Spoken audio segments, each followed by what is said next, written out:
Bem-vindo à PokerStrategy.com, a tua escola profissional de póquer. Neste vídeo, gostávamos de te apresentar as 4 tabelas standard para a fase Push ou Fold. A fase Push ou Fold de um torneio é provavelmente a mais complexa.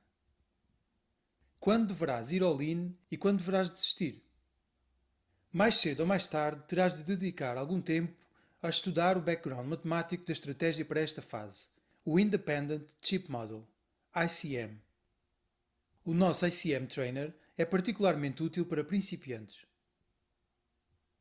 Visto que o conceito por trás do ICM é extremamente difícil de compreender para jogadores principiantes, os nossos especialistas em Sit and Goes trabalharam em conjunto com o campeão alemão de 2006, Florian Morgoth Langmann, para desenvolver 4 tabelas que te dizem com que mãos deverás ir all-in e aquelas que deverás foldar. Um total de 4 tabelas foram criadas. Não está ainda ninguém envolvido na mão. Então usa a tabela de push. Já estão os jogadores na mão. Não interessa como se envolveram. Usas as 3 tabelas chamadas rebound, que diferenciam entre as tuas possíveis posições. Especialmente como principiante, estas tabelas dão-te uma boa vantagem sobre os teus oponentes nos limites inferiores. Porém, a longo prazo, irás ser capaz de substituir estas tabelas pelo ICM.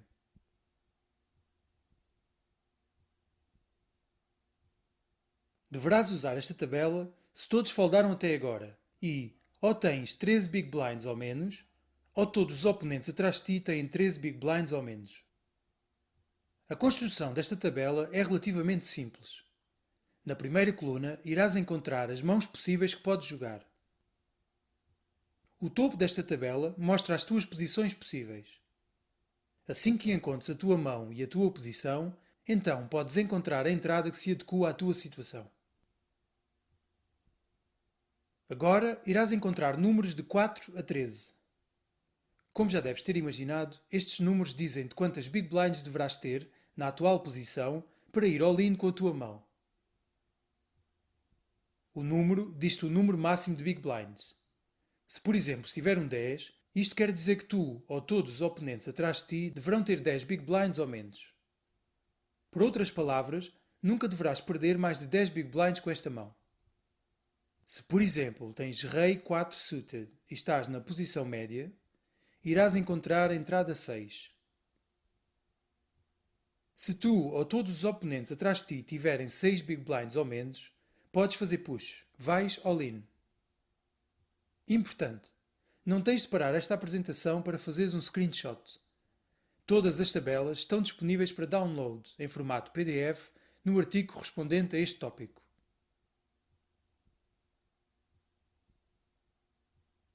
As chamadas tabelas rebound mostram-te quando deves ir all-in se alguém falou à tua frente. Não interessa se fizeram raise ou não. Usas a primeira tabela se não estás nas blinds. Novamente, irás encontrar as mãos jogáveis na coluna da esquerda. No entanto, comparada com a tabela para push, esta tabela tem uma grande diferença. O topo da tabela mostra agora a posição do primeiro oponente a falar na mão, e não a tua posição.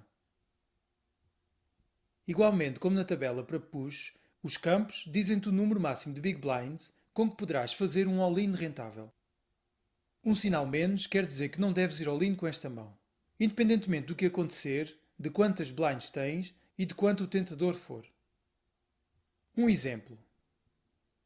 Tens um as-valete suited e um jogador numa posição média fez raise. A entrada diz 6. Se tens 6 big blinds ou menos, um all-in aqui é rentável com a tua mão. Da mesma forma, usas a tabela Rebound Small Blind se um jogador entrou na mão antes de ti. Como o nome sugere, só se aplica se estás na Small Blind. Caso contrário, funciona apenas como a primeira tabela Rebound. E por último, a tabela Rebound para quando estás na Big Blind. Esta também se aplica se um jogador já entrou antes de ti. Como já deves imaginar, esta tabela só se aplica se estás na Big Blind. Sem dúvida que deves imprimir as 4 tabelas e tê-las contigo para que as possas usar quando jogas. Elas deverão dar-te uma vantagem sobre os teus oponentes, particularmente nos limites inferiores. Por vezes pensarás: bem, na verdade gostava de fazer um push aqui, mesmo não estando na tabela. Sê fiel às tabelas. Estas não foram criadas ao acaso. São sim o resultado de complexos cálculos matemáticos. E mesmo apenas mudando o número de Big Blinds, podes transformar lucro em prejuízo.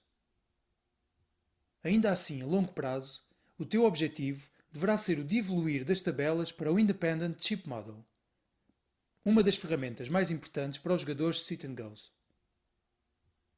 A tua equipa da PokerStrategy.com deseja-te boa sorte nas mesas.